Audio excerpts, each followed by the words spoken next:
kita tuh sesuai gambar ya. Tapi kalau untuk B2C sih memang kita tersedianya ada di showroom ya. Mungkin nanti bisa negosiasi ya waktu di showroom gitu. Ya kalau dari kalau misalkan mau ordernya itu banyak terus harus memerlukan perombakan apa, kita juga bisa. Kalau mau ekspor itu dia harus punya lisens dulu. Nah, kita juga sudah mengantongi lisens ini. Akhirnya kita merasa bahwa ya kita bisa unggul gitu sama kompetitor lain. Karena kita punya sertifikasi yang tidak dimiliki oleh kompetitor lain. Halo Tribuners, kembali lagi bersama saya Septiana Cahyani dalam podcast Malang Live. Dan episode kali ini kita sudah kedatangan narasumber bersama Ibu Yuni Lestari selaku Head of Humas and Secretary Direktur PT Berdikari Mebel Nusantara, dan Kak Arya Hafiz selaku Humas PT Berdikari Mebel Nusantara. Assalamualaikum warahmatullahi wabarakatuh. Waalaikumsalam warahmatullahi wabarakatuh. Sehat ya? Sehat Mbak. Alhamdulillah. Mungkin bisa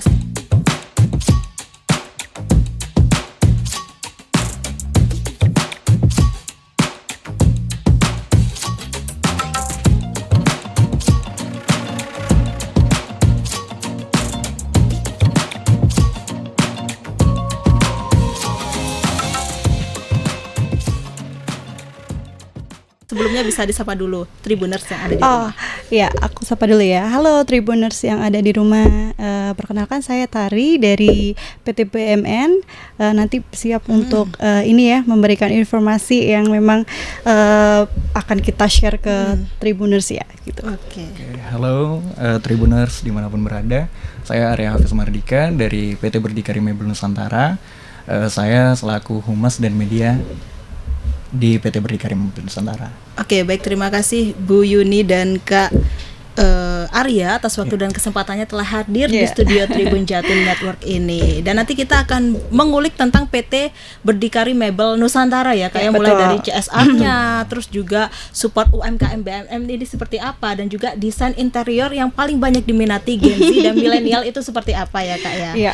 Mungkin sebelumnya mungkin ada sebagian Tribuners yang sudah tahu PT Berdikari Mebel Nusantara, dan ada yang belum tahu. Mungkin sebelumnya bisa dijelaskan terlebih dahulu apa sih PT BMN ini? Kalau PT Berdikari Mebel Nusantara itu fokus di manufaktur ya, khususnya di bidang mebel, yang dimana kita punya sektor bisnis itu di ekspor dan lokal. Itu untuk Berdikari Mebel Nusantara sendiri ya. Memang fokusnya kita di bidang mebel saat ini begitu. Mebel yang bisa diekspor dan ya import. Betul. Jadi kita punya icon mebel ya, kita punya beach chair, kursi pantai yang memang kita supply dari kita buat untuk disupply ke Jerman begitu. Oh, berarti sudah sampai Jerman ya Kak? Iya, betul. Oke, dan ini katanya anak usaha BUMN ya? Betul. Kita kebetulan BUMN juga. Kita adalah anak perusahaan dari PT Berdikari yang memang beda sekali ya bisnisnya ya. Iya, kita memang berdikari ke mebel gitu. Betul. Ya. Jadi kita memang saat ini di bidang mebel ya, tapi untuk induk kita di bidang pangan begitu. Pangan. Iya, jadi dari daging ya, itu memang induk kita atau induknya. Bisnis induk ya, begitu. Kita memang anak perusahaan dari Berdikari. Oke, tadi kan induknya itu fokusnya di bidang pangan ya Kak ya. Begitu. Terus apa yang membuat BMN ini fokus ke mebel? Begini. Melihat dari peluang pasar ya. Melihat dari peluang pasar. Melihat pangsa pasarnya. Betul. Melihat dari peluang pasar yang saat ini ada ya. Kebetulan Bischair ini adalah kita adalah pembuat Bischair terbesar di Indonesia. Yang lain hanya UMKM mungkin ya. Nah, jadi kita yang khusus menyaplai Bischair ini ke Jerman begitu. Jadi memang melihat peluang itu, kita memang fokusnya di Bischair ya, ekspor. Sebelumnya memang kita sempat fokus di Bischair, namun saat ini kita juga fokus ke lokal juga gitu. Begitu sih Mbak. Ke lokalnya tuh udah nyampe mana aja Kak? Kalau lokal kita juga ada ya. Kalau lokal begini, kita melihat dari perkembangan bisnis yang bisnis ekspor yang ada saat ini. Oke, gimana perkembangan ekspor bisnis saat ini itu memang mengalami krisis penurunan ya. Penurunan dengan faktor? Begini, untuk faktor penurunannya itu karena ini sih akibat dari geopolitik ya, perang geopolitik Oke, antara beberapa geopolitik, negara ya. ya kalau Iya, kalau iya. boleh tahu ya, itu membuat sektor pasar kita di ekspor itu turun dari 2-3%. 2-3%. Iya betul. Jadi itu yang membuat pasar itu turun jadi untuk diekspor. Namun di lokal kita masih bisa sedikit banyak ya di sektor perhotelan, penginapan itu masih banyak kalau di lokal. Tapi kalau saat ini di tahun 2024 ini memang untuk bisnis ekspor sendiri itu mengalami penurunan. Jadi memang karena ada beberapa faktor itu, pemulihan dari COVID-19. Nah, ini menjadi faktor penurunan dari pengiriman ekspor ya. Kendalanya banyak sekali. Ini salah satunya ya. Oke. Ini salah satunya. Jadi kendalanya itu memang pengiriman kan jadi lebih mahal ya karena memang ada inilah, saya tidak bisa menyebutkan ya negaranya, cuma karena adanya perang geopolitik ini untuk pengiriman barang jadi lebih lama. Itu juga mempengaruhi dari sektor bisnis di bidang di ekspor gitu. Itu sangat pengaruh sekali. Jadi faktornya ada perang geopolitik Iya itu betul, ya, Kak, ya. perang Dan juga geopolitik juga menentukan. harganya lebih mahal ya Lebih untuk mahal. Untuk juga pola ini juga ya, pola ini dari setiap negara kan pasti beda-beda ya, gaya hidup. Iya, Gaya hidupnya. hidup juga pasti berpengaruh juga karena ada perang geopolitik. Yang ini biasanya dari pangan ini biasanya menjadi produk utama sekarang. Jadi mereka lebih pilih ya udahlah kita beli makanan aja lah gitu lah daripada furniture ya, begitu sih. Jadi gaya hidupnya memang berbeda, mengacu pada pandemi ya, Kebutuhan pangan terlebih dahulu kemarin, yang didahulukan oleh masyarakat. Betul, begitu sih kalau menurut saya. Dan sewaktu itu kan ada COVID ini pastinya berpengaruh ya Kak terhadap penjualan dari Iya. furniture. Kalau Apa, iya? COVID ini malah lebih banyak. Oh lebih banyak. Iya. Lebih banyak. Karena kenapa? Orang kan lebih diam di rumah menurut saya ya. Tapi memang faktanya begitu ya. Orang lebih banyak di rumah, diam di rumah, dan mereka lebih milih untuk, kan ini nggak ada spend untuk pergi-pergi kan ya uangnya ya. Jadi memang mereka untuk mempercantik rumah, memperindah rumah. Jadi begitu. Jadi memang pola hidupnya seperti itu semenjak COVID itu. Jadi malah kita lebih banyak nih order nih dari sebelumnya malah COVID yang lain turun, kita malah begini. Oke. Malah naik begitu. Tapi Gitu sih. yang order tuh biasa dari mana aja sih Kak? Oh, macam-macam sekali. Kalau kita memang COVID itu kita ekspor ya, ekspor dari Jerman, dari beberapa negara juga, lokal juga kita ada ya. Cuma ya kita lebih fokus ke ekspor sih. Kalau dulu ya, Kalau dulu, kalau sekarang Kalau berarti sekarang udah kita fokusnya banyak hal. Kita punya beberapa usaha di Berdikari Mebel Nusantara ini yang memang merubah pola culture bisnisnya ya. Semenjak itu ya, semenjak ada beberapa faktor yang saya jelaskan tadi. Nah, itu untuk bisnisnya kita punya Bizcer. Bizcer itu. Bizcer itu yang pertama. Yang kedua adalah BMN Living. Nah, ini BMN Living nih. Ini yang paling baru. BMN Living adalah branding kita di produk lokal. Itu namanya BMN Living. Jadi kita sudah memiliki branding BMN Living yang akan siap untuk memasarkan produk-produk di lokal ya, begitu. Yang ketiga kita punya bisnis dari jasa konstruksi interior, perhotelan dan lain-lainnya. Itu kita juga sudah bangun beberapa hotel, beberapa instansi. Nah, itu dari Berdikari juga. Yang keempat kita punya di sektor ruminansia yang sama dengan induk kita ya mungkin ya. Nah, itu kita melakukan trading domba, sapi, fattening seperti itu yang akan nanti kita supply pada saat Idul Adha. Itu bisnis kita saat ini. Fokus pada 4 bisnis kita yang memang dulunya kita memang hanya di ekspor ya, hanya di Bizcer aja. Ini sekarang kita udah gimana nih merubah melebarkan sayap di ini ya, di apa itu di beberapa sektor, beberapa core bisnis gitu. Berarti usaha dari BMN ini banyak sekali ya, Banyak kayak sekali. hanya dari furniture aja. Betul sekali. Jadi memang nggak hanya furniture aja. Kalau furniture kan termasuk salah satunya ya, saya bilang tadi ya. Kita surprisingly punya Bizcer, punya BMN Living, punya dari ruminansia dan interior, jasa interior begitu. Oke, dan ini bagaimana sih langkah BMN dalam mendorong inovasi untuk menghasilkan produk yang berkualitas kepada konsumen saat ini? Kalau itu memang kita melakukan benchmarking atau ini ya, setiap saat itu selalu ada pembelajaran, melihat dari situasi pasar saat ini ya. Kita memperkuat bisnis developnya, desain developnya ya di RDS ini kita perkuat untuk desainnya. Lalu kita juga melakukan beberapa pelatihan untuk di tim kita research develop ini untuk mencari ini apa yang baru nih gitu. Jadi kita selalu Mengikuti perkembangan mengacu zaman pada ini juga sih kita kan Tren-tren yang ada. betul tren-tren yang ada ya itu ya. Kalau tren sekarang yang terbaru itu kira-kira apa, Kak? Kalau ini tergantung ya. Kalau tren-tren terbaru saat ini memang banyak sekali ya.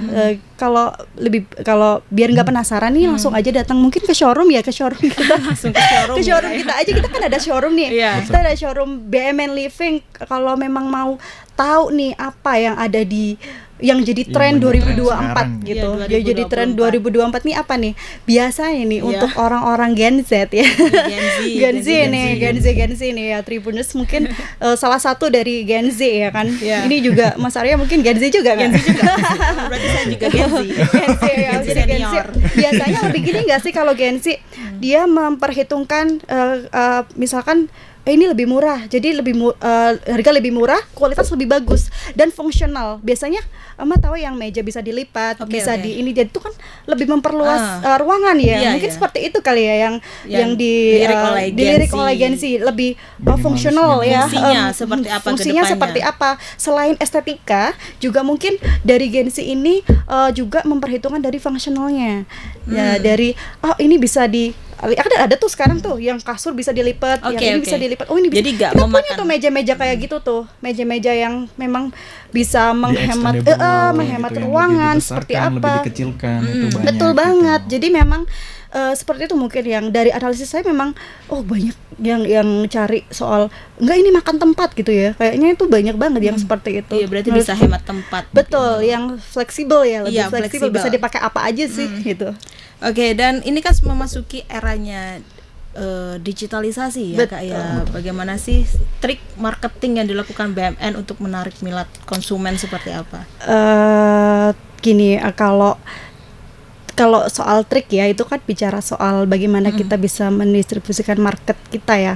Tapi dari saya tim Humas dan tim BMN yang khususnya kita sudah bekerja sama dengan beberapa universitas ternama ya. Jadi universitas ternama ini punya desain interior, punya jurusan desain interior yang yang rata-rata adalah mahasiswanya dari Gen Z dan memang kita taruh di sebagai desain terbaru ya. Jadi mereka magang di tempat kita untuk menciptakan desain-desain baru. Jadi kita selalu update desainnya. Oke. Per tahun kita selalu update. Jadi dari mana ini update?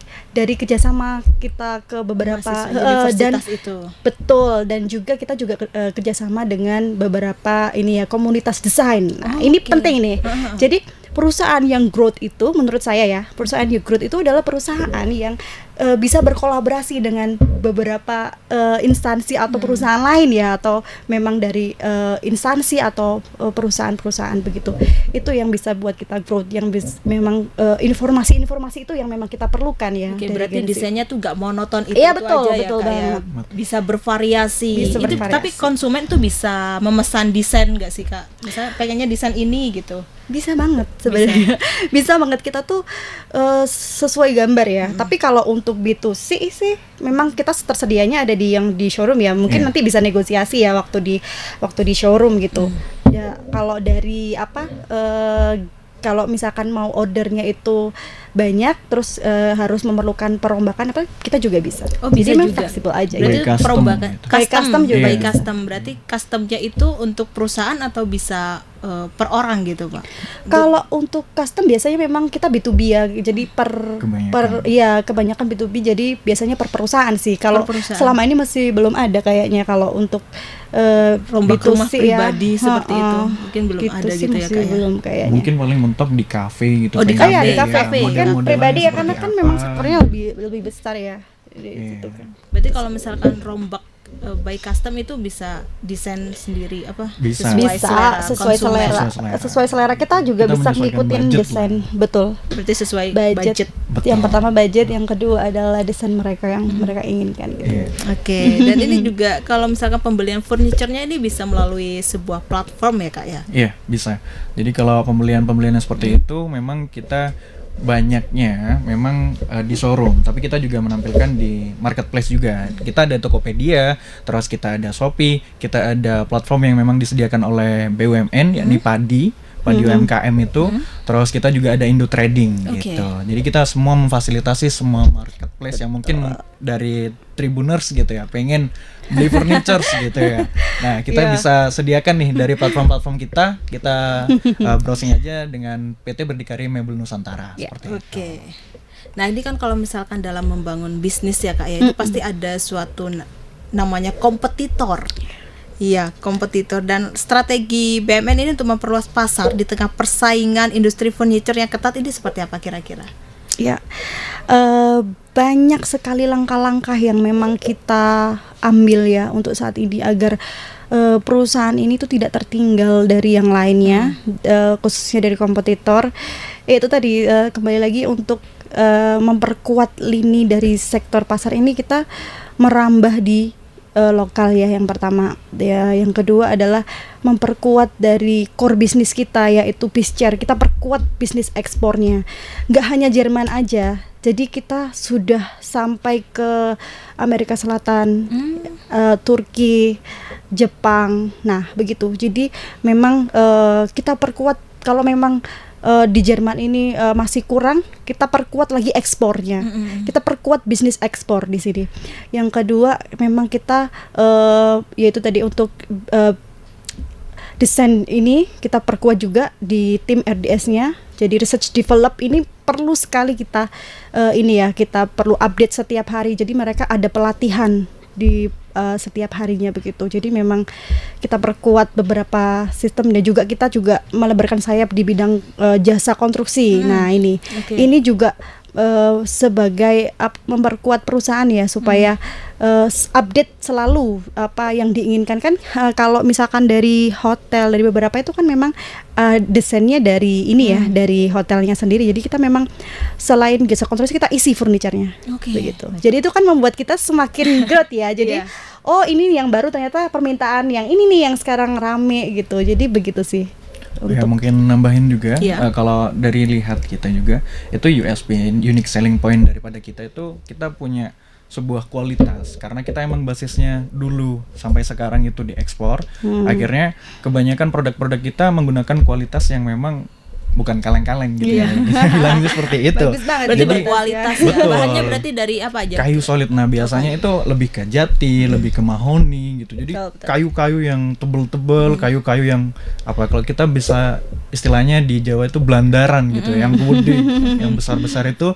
Nah kita pakai seperti itu. Nah selain daripada unique selling point yang produknya kita itu tadi, kualitasnya, kita juga punya sertifikasi. Jadi yang keunggulan daripada PT Berdikari Mebel Nusantara gitu, Betul. kita juga punya sertifikasi. Kita tersertifikasi FSC, BSGI, sama SVLK. Dan kebanyakan daripada company-company atau mungkin kompetitor lain ya, kita bisa bilang tidak banyak yang punya sertifikasi ini, Betul, terutama iya. SVLK. Menjadi standar ya itu ya. Betul. Sertifikasi Menjadi standar di ekspor. kayu sendiri itu kan kalau mau ekspor itu dia harus punya lisens dulu. Nah, kita juga sudah mengantongi lisens ini. Akhirnya kita merasa bahwa ya Unggul. kita bisa unggul gitu Unggul. sama kompetitor lain, karena Betul. kita punya sertifikasi yang tidak dimiliki oleh Betul. kompetitor lain. Oke, dan ini kan BUMN ini kan sudah punya banyak sekali sertifikasi ya Kak ya. Iya. Terus bagaimana sih yang dilakukan BUMN untuk memastikan tetap menjadi pemimpin pasar sektor mebel, termasuk strategi pemasaran dan branding itu sendiri?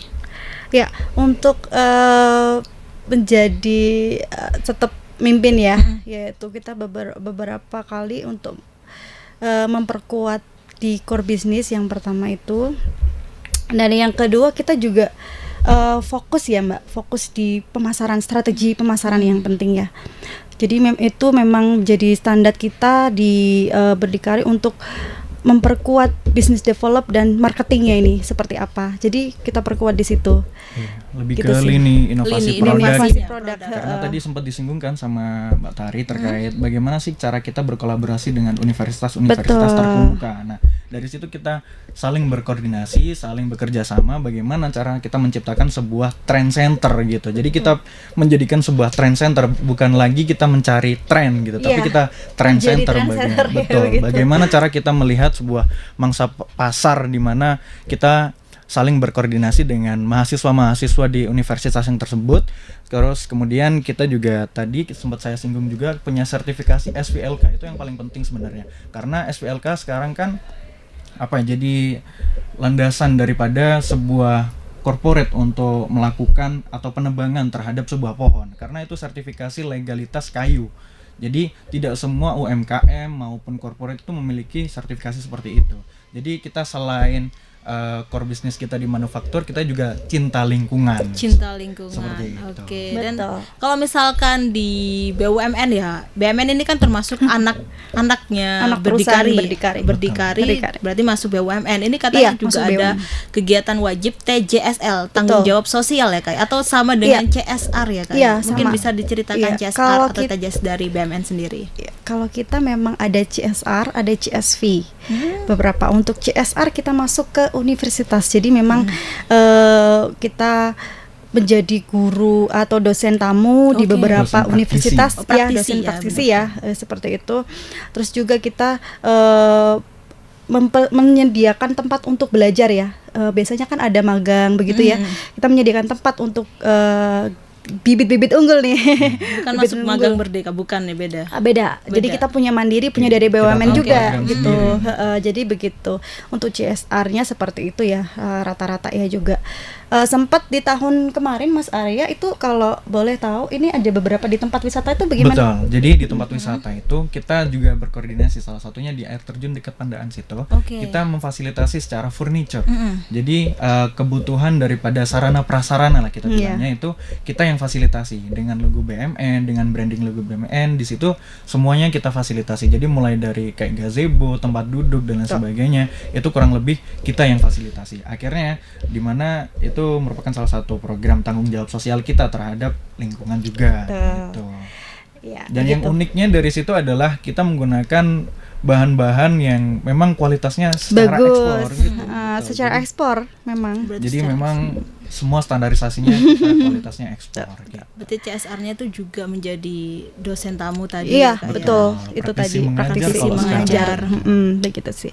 Untuk CSV kita sudah melakukan beberapa kegiatan ya, seperti membangun di sektor jasa konstruksi. Jadi kita memang ada instansi yang butuh untuk dibangunkan interior yang baru nih gimana. Nah, itu sudah berkolaborasi dengan ada instansi di ini ya, mungkin nggak apa-apa ya disebutin ya. Iya, nggak apa-apa. Nggak apa, di imigrasi. Ya, itu kita sudah ini ya membangun beberapa ruangan. Jadi memang ruangan ini khusus untuk tamu emerald. Jadi kita bangunkan di interiornya begitu. Kita isi interiornya. Nah, itu sebagai branding juga ya, value-nya ada di ketika BUMN Living itu menjadi icon gitu. Jadi memang manfaat kita cuma di value-nya aja begitu.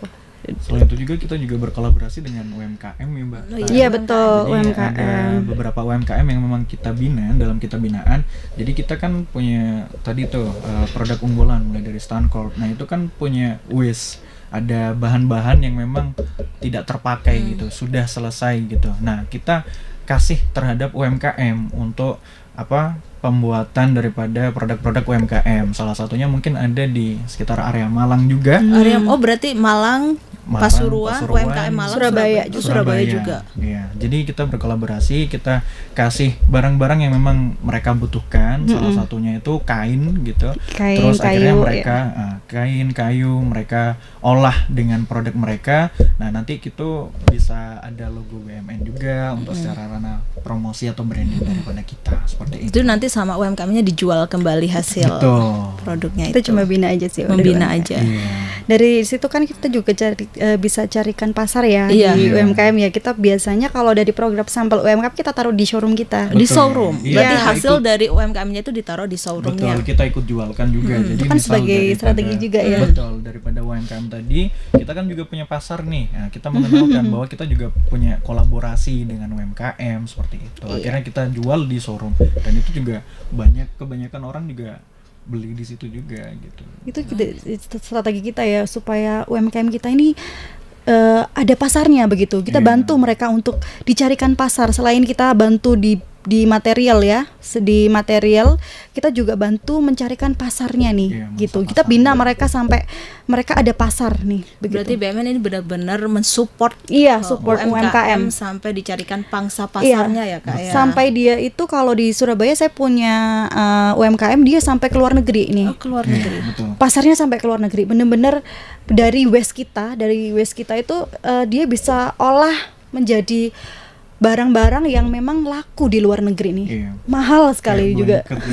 Mahal, selimut, tote bag dan lain-lain. Jadi BUMN ini hanya mensupport bahannya aja atau juga mengucurkan dana ke UMKM? Kalau selagi ini ya, kita kan ada beberapa support material ya. Yang pertama, terus materialnya ada yang waste, ada yang memang itu bukan waste, memang benar-benar iya. Nah, itu kan juga nilai ya. Itu kan juga nilai kan. Itu juga nilai juga itu. Jadi memang rata-rata yang UMKM ini ada beberapa sektor ya.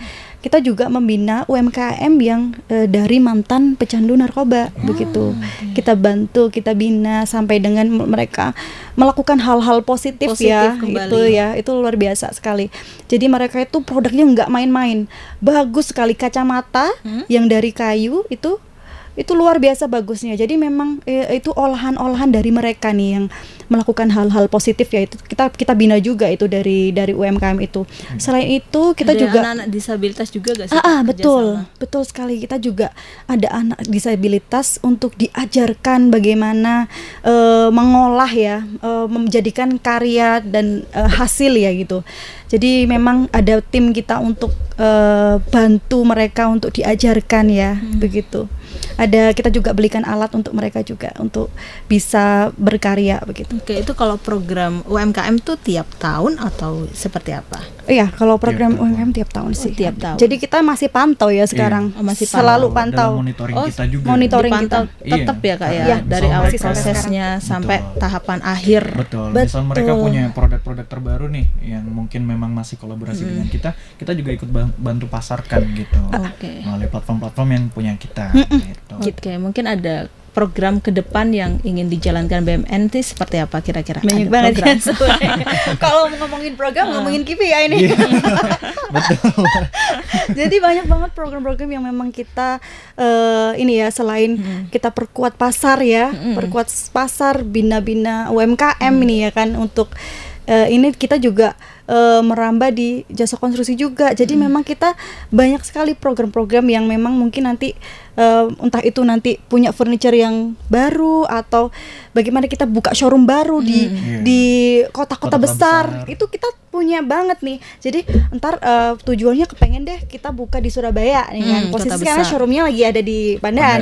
Nah, kita mau buka nih di sektor Surabaya Barat ya, misalnya. Iya, Surabaya Barat kawasan. Cocok kan ya? Iya, benar-benar. Tahu lah saya. Jadi pasar-pasarnya ya kan ada cocok nih ya. Harapan saya sih BUMN Living ini bisa sampai banyak cabangnya ya kan. Betul. Jadi orang itu punya harapannya punya furniture yang harganya itu terjangkau tapi sangat berkualitas. Itu tujuannya. Kita punya program seperti itu ke depannya. Jadi BUMN Living ini diharapkan memiliki beberapa cabang di kota-kota besar ya. Jadi agar dirasakan dari masyarakat di sana begitu. Oke, baik, terima kasih Kak Yuni dan Kak Hafiz atas waktu dan kesempatannya telah hadir di studio Tribun Jatim Network ini ya Kak ya. Oke, baik Tribunan, sampai di sini dulu perjumpaan saya kali ini. Saya Septiana Cahyani dan Tari Arya pamit undur diri dan sampai jumpa kembali lagi dalam podcast Malang Live episode berikutnya. Dadah. Download Tribun X sekarang. Menghadirkan lokal menjadi Indonesia.